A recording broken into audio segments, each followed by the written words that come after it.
Welcome to The Grant, the EU funding podcast.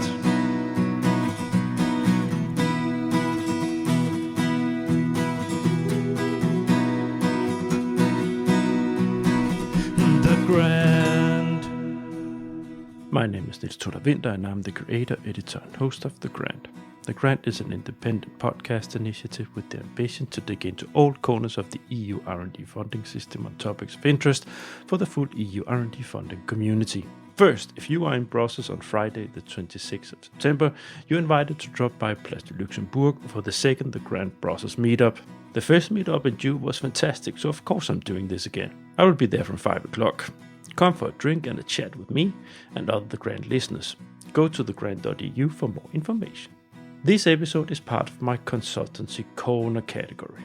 There is a handful of LinkedIn contacts that I really appreciate for their SOMI capacities. All of them have a strong approach and talent for breaking through the feed with their unique posts. One of them is Marie Proto. She's not only good at SOMI, she's also very funny. And then I have been running after her for a very long time to get her back into the virtual podcast studio. She was one of my very first guests, and I loved the energy. Now, recently she made a post with the headline "How to Fail a Proposal" with a hilarious angle on the phases you go through when writing a proposal. So, I pushed and finally got her back into The Grant for a talk about the conditions as a proposal writer and how to fail completely with your proposal. It is a double episode, and in this second half we have a look at the actual things to do if you want to utterly fail your proposal, and of course tips to avoid it. Please enjoy.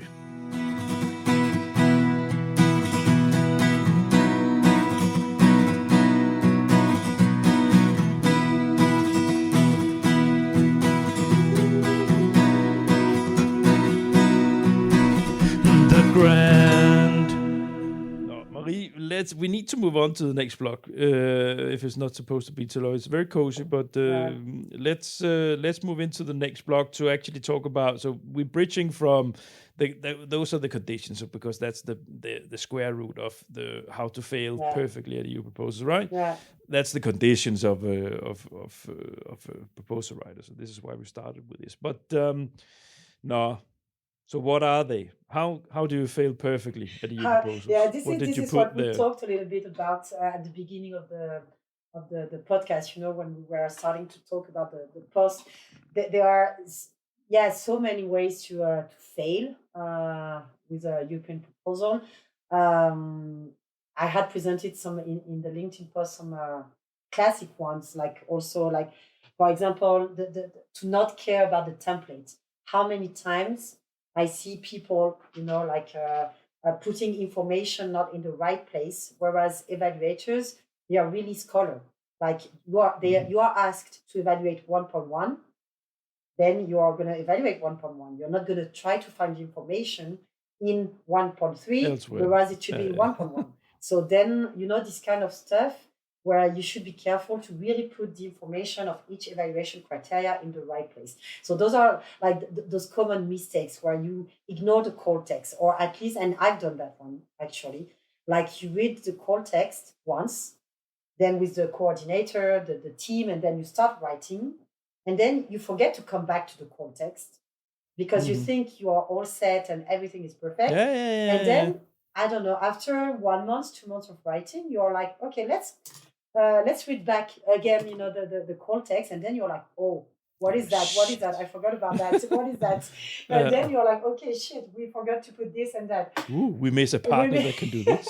Exactly. This is this kind of stuff, like where you realize there is a specific point that nobody in the consortium can do, and then like you read the call, and then you're like, okay, we need to find a partner for that part. But this kind of stuff. Well, if you want to lose it, then you just try to patch it up. Yeah, it's true. So, but it's those are basic mistakes that you keep seeing everywhere. Like I'm not gonna. There are no magic recipe like to succeed or to fail magically, but there are basic stuff like now more and more, and I think there is a big frustration from the European Commission regarding the expectation and the impact that the projects they have on the society. So every time now, for Horizon 2020, it started a little bit the impact-driven mind when you write a proposal, but for Horizon Europe, it's really the impact pathway and the way you have to write your proposal. It should be driven essentially by the impact that you're going to have on the society, because in the end, the society pays for your research. So everything should be like kind of around that. And most of the time, this is something we forget about, to be really like impactful, the way we write the impact section. And so this goes the same way with the exploitation. It's exactly the same. The commission, they have a lot of services, the exploitation booster, the horizon booster, standardization booster, blah, blah, blah, to try the dissemination booster, to try to push for those actions that the researchers, they don't like, they forget about, they don't value in any research proposals. But this is something more and more important from my point of view, when now at some point you need to be different from the others in the competition. So if you want to fail perfectly, don't talk about that. Don't talk about impact. Don't care about exploitation. Nobody. Or be vague, yeah. Just use exactly. use the broad pencil like this. Yeah, exactly. So this is it's the same. Like this is something I keep saying, but the way you write. If you want to fail, just write a scientific paper. It's exactly. But if you want to succeed, then make a storytelling, because in the end, you're not going to submit this paper to a publishing editor. You're going to submit it to a bank, basically. So it needs to be sexy. It needs to be marketed the way you write, and it needs to be a story that you tell from the first page until the end. And don't write jargon. Like it's a shame, because the commission, they keep saying that we keep saying, or we keep reading, that we don't know if the persons that are going to evaluate us, they are experts in your field. We don't have the names of the evaluators, so we don't know if they are like deep into your field, or if they are just generalistic people, about your field. And that's why we keep saying that don't write with a lot of jargon, technical jargon, because the people, they need to know, they need to understand. But then you have the contrary, where you end up with an evaluator that is really an expert in your field, but then you wrote it like you were writing a paper for a 5-year-old baby. And then, so, you have to find this right balance between vulgarizing a little bit your research and making it technical. So this is also part of my job. I like that, and I like to say, actually, there is a big question. I would like to make. I will make a post on LinkedIn about that. As a grant writer, do you need to have a PhD? This is a big question. Yeah. That I do not have. I have a master degree in European policies, and I remember sometimes I was reading when I was looking for some jobs, in consulting companies, that some companies, they were asking people with a PhD, in the field of, I don't know, environmental science, biology, health, whatever. But from my point of view, well, now I've been working for 15 years in the field, so I have a strong scientific culture, let's say. But then from my point of view, when you're not in the field, it's easier to spot when it's too complicated. And it's easier to try to ask the coordinator to simplify a little bit the context, because it's not going to be, I'm not going to say understandable, but it's too technical. And then so it's kind of a positive aspect, I would say, not to have a PhD, but it's important to try at least, not to not fail, to not use a lot of jargon. So those are the type of stuff. Like it's the same. I like it when I read an abstract. It's a bit the same, like with the long titles. Well, when I see an abstract with a lot of big buzzwords like game changer, disruptive, quantum ready, synergistically, blah blah blah. So it's really, those are the kind of words, like honestly, if you are an evaluator, if you read a paragraph with 15 words like that, you're going to be skeptical about the reality of the proposal. So it's very strange. So then you have to be careful. I know it's tempting, really a lot tempting, to use those kind of words, but yeah, you have to use them with parsimony in the proposal. It's yeah. And then one of the big things always, and I think the evaluators are not naive as well, it's when you promise that you will save the world. Like you oversell everything. So So like that's a Superman. delicate balance, right? Yeah. Because you want to make a convincing point of Yeah, view, exactly. but the thing is, there's a difference between convincing point of view and selling Yeah. to Yeah. exactly saving the world. Like we will cure cancer. Yeah, exactly. No one will ever throw plastic out again. Yeah, that's true. Exactly. With this invention, Exactly. So it's nobody will ever take a cigarette in their mouth. I know what you mean. I know, but yeah. So those are the kind of stuff where you need to be like, yeah, to be careful. It's really obvious, honestly, but it's true that when you're not in the field or you're not experienced, you might want to do all those mistakes, and you will do all those mistakes. You will oversell your ID. You will use too much buzzwords. You will have a title that is like 30 words, or I don't know, you will submit last second, you will forget about the impact, all those kind of stuff we talked about. But then, yeah, it's part of the game as well. But so submit once, do the mistakes, and then we submit a second time. You need only once to learn your mistakes every time. And honestly, well, except the last minute submission that I cannot help sometimes, but then all those mistakes, yeah, you do it once and be sure that you will never do it again. So it's when you see a comment like, even it's really interesting also, yeah, to be a consultant, because then you have the chance to have a lot of evaluation survey reports in your hands, and then like you make a compilation, of all those shortcomings, and then you try to not make them again. But the thing is that this is always the same, like this lucky factor where you have an evaluator that will positively evaluate one point, and then you don't know why the other evaluator will negatively evaluate another point. So this is but then it could be another podcast on the evaluation aspects and the evaluation procedures, but the point is that you never know. Maybe one evaluator will love that you use a lot of buzzwords. You never know. I don't know. But well, evaluation. Well, first of all, of course, you're always welcome back to the podcast, Marie. Especially talking about evaluation, because that's always something that people love to listen to. So I always get lots of listeners when I talk about evaluation. Yeah, but it's exact. You have the bullet point here: not understanding the evaluator's perspective. Yeah, that's true.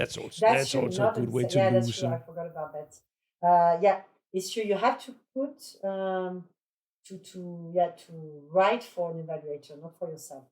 So every time when you write something, you have to tell yourself, okay, is he gonna like it, or is she gonna like it? Are they gonna like it the way you write or what you wrote? And yeah, it's every time it's important to put yourself in those shoes. It's quite like you become like a schizophrenic. It's another mental health problem. You're writing, and then you have to put yourself, okay, in the other side, like the other shoes. Okay, is it gender enough? Is it enough geographically? Is it widespread? Is it I don't know. Do I have enough industry in my consortium? Is he gonna like it if I only have one industry? Or it's always those questions for everything that you do, everything that you write.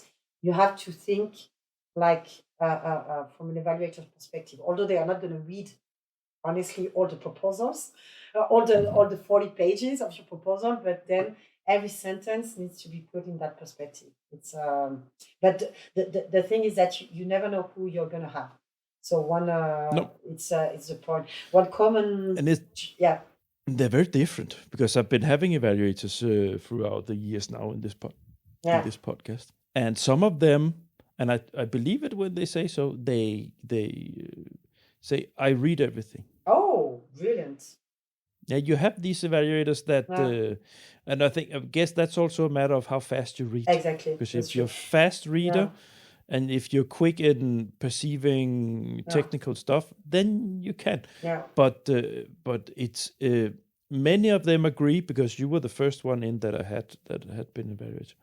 And I will never forget that you mentioned that you're like this. The first 2 pages is often deciding the fate, for me, of the fate of the proposal. exactly. And I've been saying this, putting it in front of other evaluators. And some they say, there's a certain truth in that, and others say, no, That's interesting. Yeah, they deliberately say, okay, that was a nice 2 pages, but I have to give the rest. That was a shitty couple of pages, but I have to give it the benefit of the doubt and read it properly through the rest of it. But it can.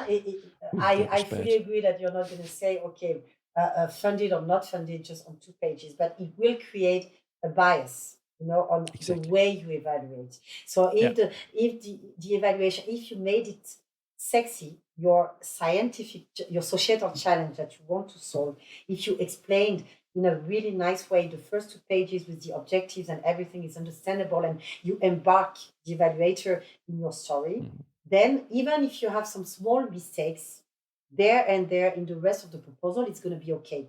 Whereas if you did not manage to embark the evaluator in the first 2 pages, he's going to spot every small mistakes in the rest of the proposal. That's the thing. So that's exactly. That's why you have to be careful.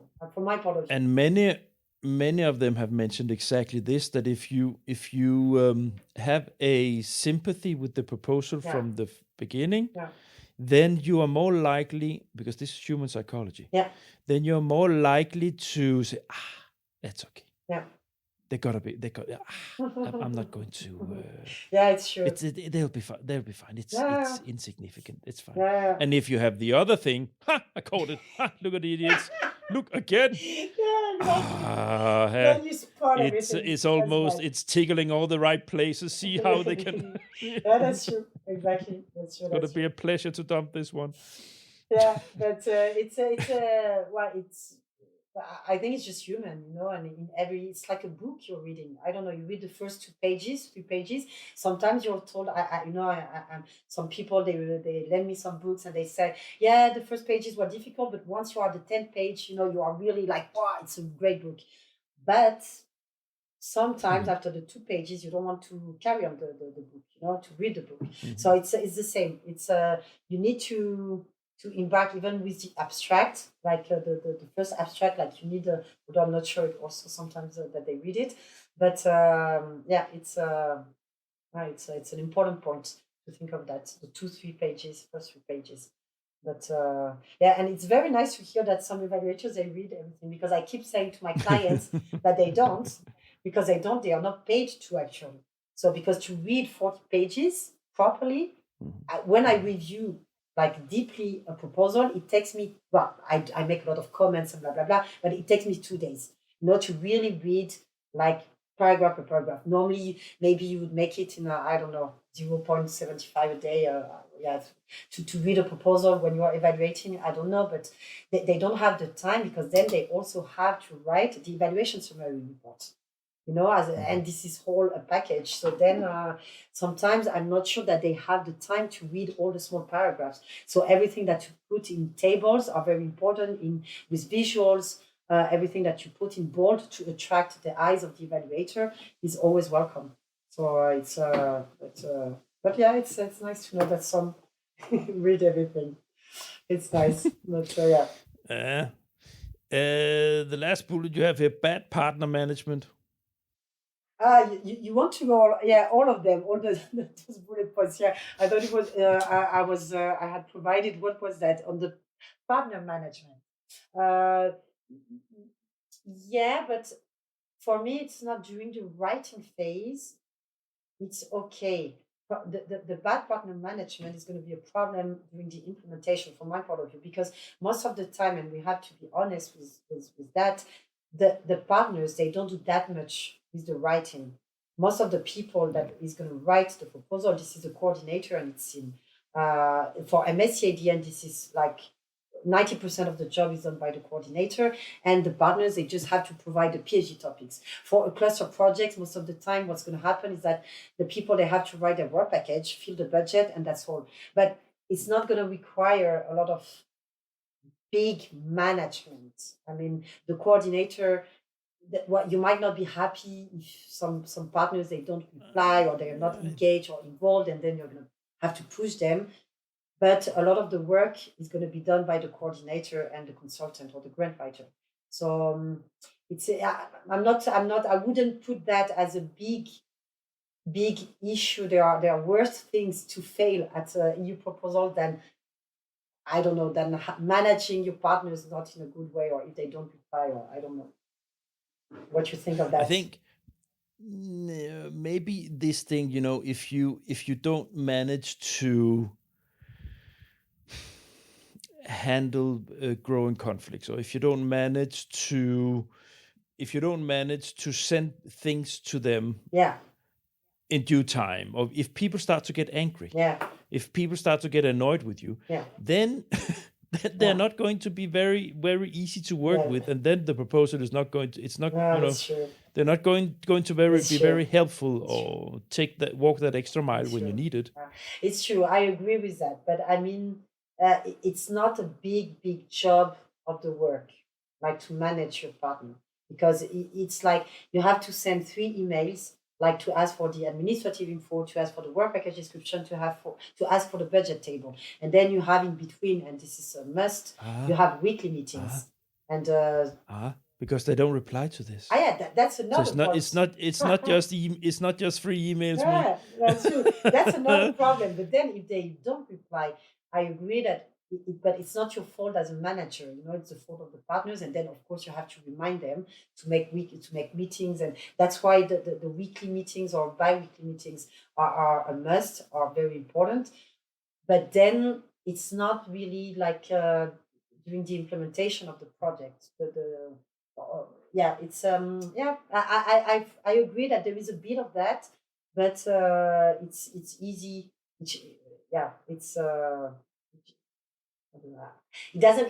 It should not have a big impact, like I would say, because yeah, like I said, a lot of work is done by the coordinator most of the time, and then if they don't reply, well, I don't know.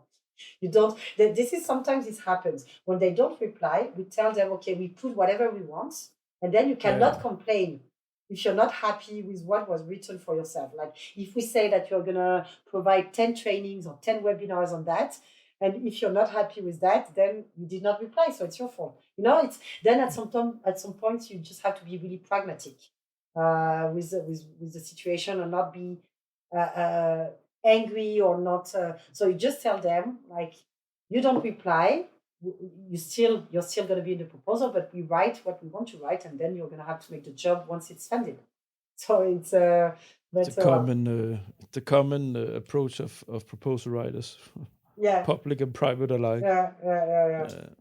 It's true. But well, war stories. Do you have any? yeah. Do you have any examples? Yes, Tragic, fun. I do have. It could be, but I'm sure a lot of people we do have. One of the first one, I remember the biggest one. It was 10 years ago, maybe something like that, where I was starting with the MSCA DM proposals when I was working at my consulting company, and there is still this rule. I don't know if you know, but a country cannot get more than 40% of the budget. And then the thing is that I had forgotten that rule. I was not that much experienced in the MSCA DM at that time, and since we were doing the stuff last minute, so we filled the budget the day before, and when you fill the budget, then out of a sudden there was a warning from the commission saying, be careful, there is a country that has more than 40%. And I was like, what? And then we realized that we had like 15 PhDs, and there were like maybe 6 PhDs for Belgium. And normally it was supposed to be only 5. So then the day before, we had to restructure the PhD distribution with my client. That way I felt so, I didn't sleep. So I had to restructure some stuff, my client as well. It was really some stupid stuff that could have been avoided, like again, and this is why now, like, you should never forget to reread the rules, the guidelines, every time at each call, because it might change from one call to another. To Exactly. even if you think you know the rules, reread them, because now, I don't know, this year they might say, okay, now in the tables it's going to be a font 11, not a font 9. So you don't know. So then participate to the webinars, the info day from the commission, all those kind of stuff, to try to avoid to those kind of small rules that you forget, and you realize it just the day before because you are last minute submitting. So this is one of the war stories that I could have. One also where a recent one actually, and that one, yeah, I'm not really too happy about that. But there was an issue. We mixed the budget with the lines. The screen was so big for the budget when you have to fill the budget. It's a long horizontal screen on the participant portal, with the final budget. And then we were following the list of the Excel. I was actually following the list of the Excel, trying to fill quickly. And then we realized at the end that we mixed the line between one partner and another. So one partner, if it's funded, will have, I don't know, 5,000 euros, whereas it was supposed to be 100,000, or you see the point. So it's a recent mistake that was done, again, because it was done in a hurry at some point. And so there are small stuff like that could be really avoided if you try to anticipate. And most of the time, actually, the war stories are about administrative stuff. Most of the time. It's about administrative issues, like you forget to tick a box, you forget a letter, you forget a line in the budget, or I don't know, you forget this rule about the budget, or so it's always it can or you click on the submit, and then you have some validation errors because you forgot to click on the miss or misses in the online portal. So it's a lot of administrative issues sometimes that can be a bit complicated, but at the end, when you submit last minute, so that's why it should be the administrative started like 2 months ago. I would advise, like, really to fill everything before, so that you don't have to take care of the online portal and the submission step. It's the budget, fill it like 1 month before. I don't know if you can, but this is important. We all have war stories, right? Yeah, but that's true. Some bad ones, some good ones. In the end, you get funded. So I've had some really nice ones, where sometimes the clients, he forgot to I don't know, put this or that, and then in the end you still get funded. So sometimes it's not that dramatic, but it's still stressful. It's still and even if you make a mistake, you can be funded. Sometimes, like we say, there is also this lucky factor. But we do have, I think, every one of us, after some years of experience, you have some war stories that you won't do the next time. That's the point. Yeah, even sometimes you do. If you forget them. Again and again. Yeah, that's true. Shit happened. No. That's true. I was not a very good proposal writer. No. Hello, I'm Chiara Ligori, and I am so happy that I've joined this networking event. I invite you all to listen to the Grand podcast.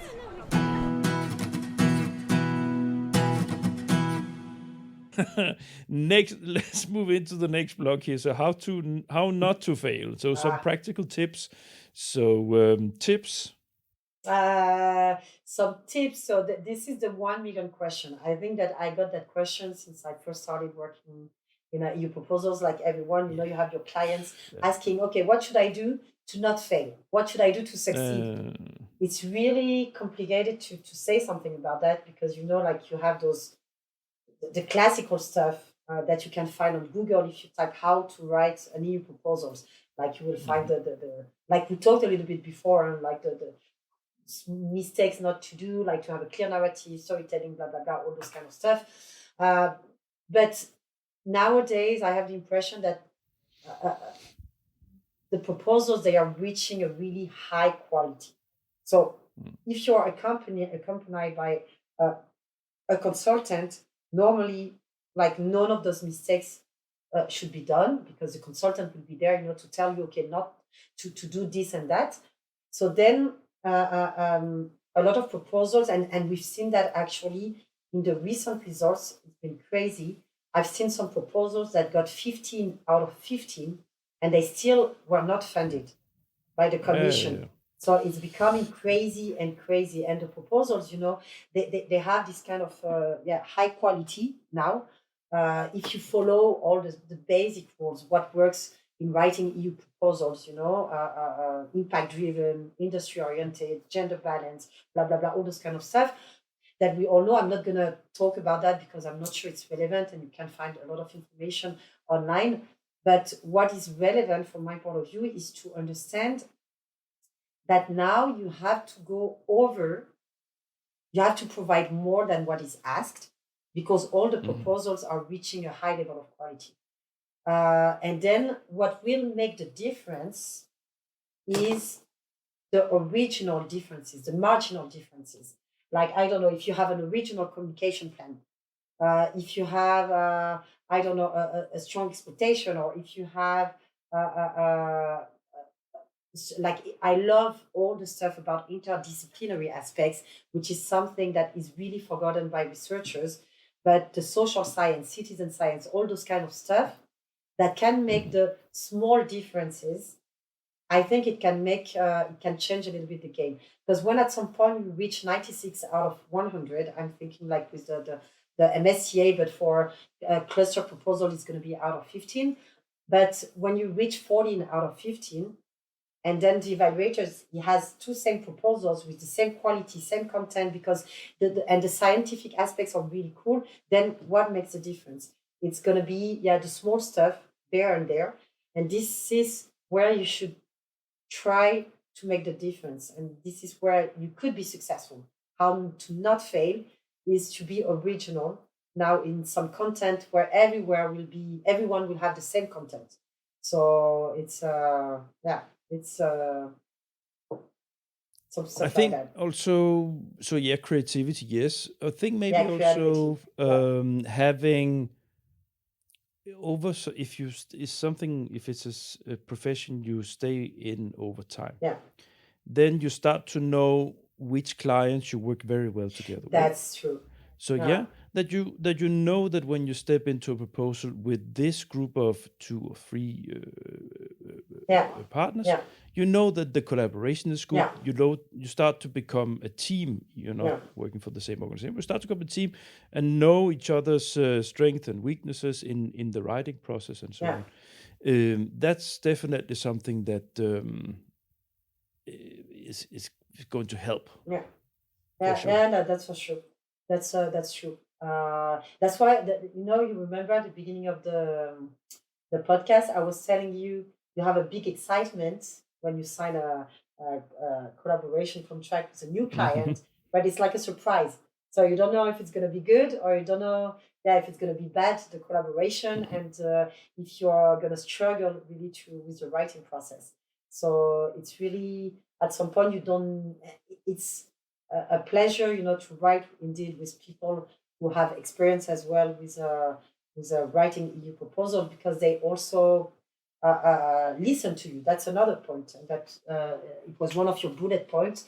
To build trust with the partners and the clients, this is also an important point, because they need to trust you as a consultant. They those people, like those researchers, they've been working in the field for the past 20 years. They are 200% sure that they are right about what they are doing. But at some point, this might not be what is expected in EU proposals. So my job will be really to get them to be funded and to go into the process of going into that EU bubble style, like to write EU proposals. And sometimes it can be a bit hard, because they don't automatically, the researchers or the clients, they don't automatically listen to you. They don't know you. So it's true that when you have some past collaborations, it's easier, the process of working together, because now I'm being more and more demanding with my clients because of the level of competition that we have. 10 years ago, I would not have been like that.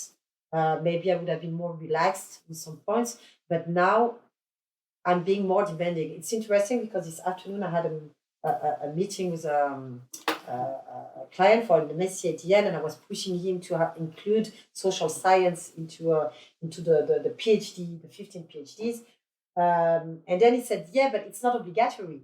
And I was like, yeah, I know it's not obligatory, but it does not mean that because it's not obligatory, you should not do it to be funded. And that's where you have all those hidden stuff, that the evaluators, it's the same, they cannot say, because it's a resubmission, and he told me, yeah, but it was not spotted as bad stuff in the proposal. And I was like, yeah, because it's not something that is written in the evaluation criteria, so the evaluator is not going to criticize it. It's going to, most of the time, they criticize, they use the evaluation criteria, to make the comments, the shortcomings. But then, of course, it could be valued, and it would be a big plus, if you put stuff that are not in the template, and that would really add a big plus in the proposal. But then, yeah, it's you really need to have that nice discussion, and so I like to let the client explain everything, talk, blah blah blah, and then I try to get them into what I would like them to do. It's not sometimes an easy process. Sometimes you might struggle a little bit more when I'm asking you to put stuff in the proposal that you would not have done in a normal proposal, in a national call, or I don't know, but in EU call, yeah, it's becoming more and more demanding. So it's true that I am becoming more and more demanding with the content and what I'm expecting. It's also experience, Marie. Yeah, maybe. Confidence in your own role. Yeah, so that's true. It's many things. That's true. The